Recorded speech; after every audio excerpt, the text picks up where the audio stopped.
What are these cast iron wheels I found in my grandpa's collection? No maker's mark, but they have measurement markings on the wheel and are probably 100 plus years old. The wheel measures approximately 6.75 inches in diameter, and the total length is about 12 inches. They look like clothesline pulleys, but not quite. Any idea on what they are?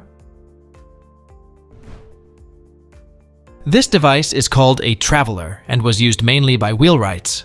Wheelwrights use this tool for measuring wagon wheels to calculate the correct length of iron for the tire. It has markings every 1/8 inch of its 24-inch circumference, with a rotating arrow indicator to count the number of revolutions. It was made by the Wiley & Russell Manufacturing Company of Greenfield, Massachusetts. The company operated for 40 years, from 1872 to 1912, when they merged with Wells Brothers and Company to form Greenfield Tap and Die, which became the largest tap and die company in the United States. My grandmother found this on a shelf that I was helping her clean. She and my grandfather have collected many antiques over the years, many of which they can't remember what they are or where they got them. We can't figure out if this is a movie reel or if it's something else. We are also unsure if it's Disney's Beauty and the Beast, its age, or how much it's worth. It looks like some kind of film, roughly the size of my hand. Anyone have any information I can tell my grandmother? That's the movie theatrical trailer film reel. My dad worked at the movie theater back in the 90s. He brought these home often. I'm not sure if it's worth anything. You could check eBay. It's fun to have anyway. You can unroll it and look at the individual frames. A full-length movie would look similar, but would be 3 to 4 feet across, like the size of a kitchen table. What is this small metal man with no legs and a hole at the bottom? He's hollow and has a hat that moves but won't come off. It can fit in the palm of my hand, and I have no idea what it is or it's for. It was found in the woods in America, near an abandoned construction site. Any ideas are appreciated. This is part of the butt of an old Spanish toy pistol. Here is an example of the whole piece. It seems in good condition, so it might be worth going back to look for the rest of it. I found this item in my grandpa's treasures, and I have no idea what it is for. The gauge and the pointer are probably brass, and the remainder of the tool is cast iron. The brass arm is approximately 7.5 inches from front to back and around 5 inches wide. It moves up and down easily, but it is tight enough that it stays where you place it.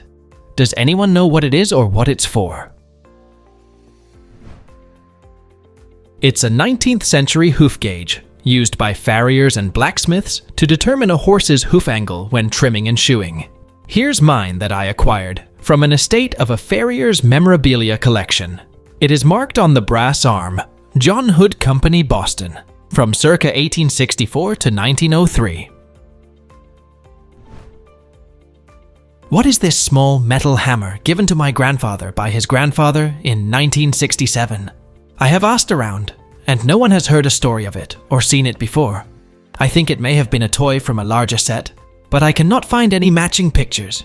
It is made of some kind of metal and about 2 inches long. Any ideas? It's a Cracker Jack's metal toy hammer from the 1920s.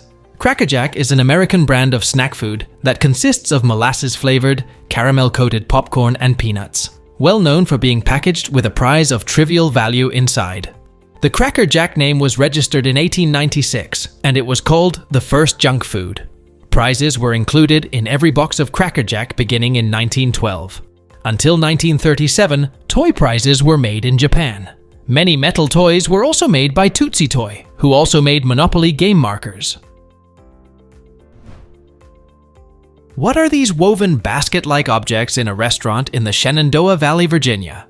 Narrower at one end, but both ends are open. They are in various sizes, but appear to range from 4 to 5 feet high.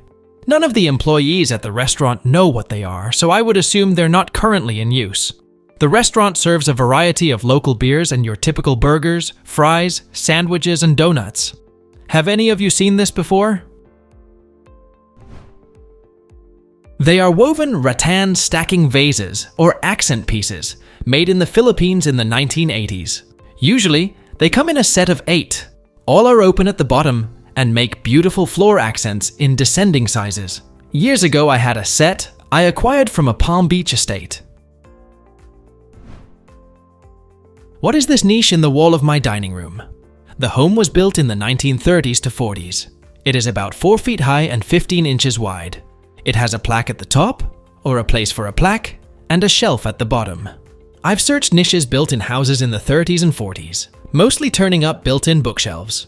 There is no evidence of patched holes in it. There is a strong Catholic presence in the city we live in. I wonder if it held a statue of a saint. Any ideas? It's an old-fashioned doorbell niche. Seeing that box on the top that's painted over makes me think this could be one. They used to have long tubes hanging down from the box that actually got a little hammer hitting them for the ding-dong tune. I have a house built in the 30s with a similar niche in the entryway. What is this green metal camera thing with a red handle seen on Facebook Marketplace? The seller has no idea what it is and only provided these 2 pictures. It looks like heavy metal and has a type of handle protruding from the side and some type of lens at the front. I tried Googling, but I couldn't see anything quite like this. Do you know what it might be called? It's a film strip projector from the early 1950s. A film strip would be inserted into a narrow crevice, then the machine would be turned on, shining a light through the film and a lens onto the wall. The film was advanced with a small screw. These were common in schools to show short, informative presentations.